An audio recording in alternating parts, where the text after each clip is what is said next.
Here's some sample contracts. There's probably about 5 or 6 in this document. First one is pretty straightforward. It's saying that Luca, here the painter, essentially what work he needs to do, what he specifically is responsible for doing.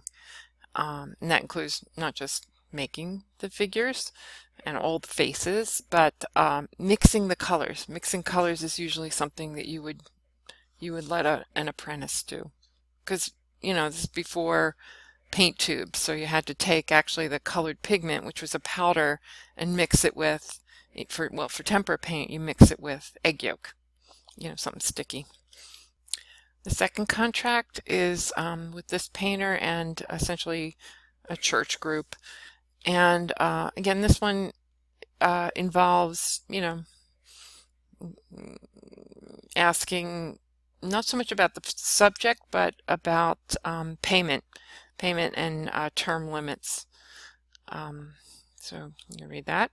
This third one is kind of interesting. It's a little later, 1485. So, and it involves an in-between, a lawyer making the contract between the two parties. Again, the patron here and then the painter. And you might notice that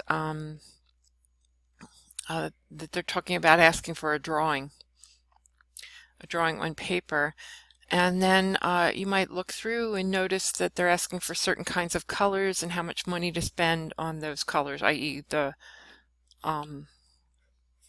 paint, and other things regarding like the acceptability of a work of art. Fourth letter is kind of interesting because it's actually from the painter to the patron, a painter who had been reprimanded. It sounds like there was no written contract, just a verbal one, and the painter felt slighted, and so in some ways is asking for some leeway.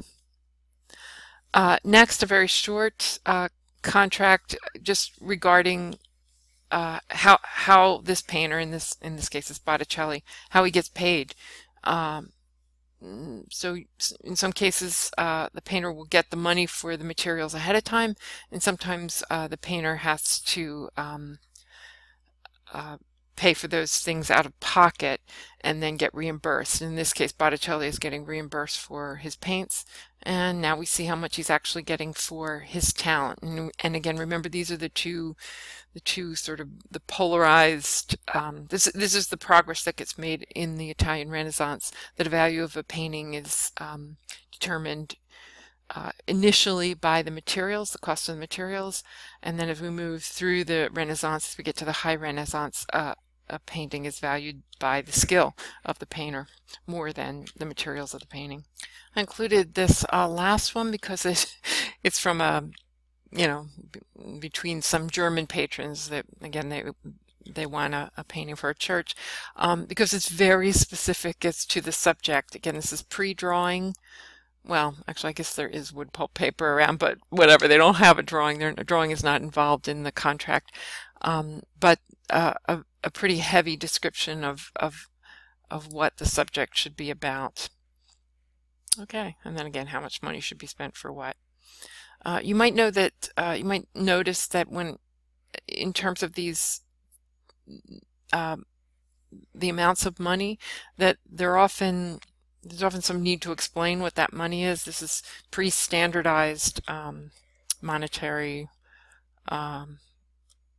values.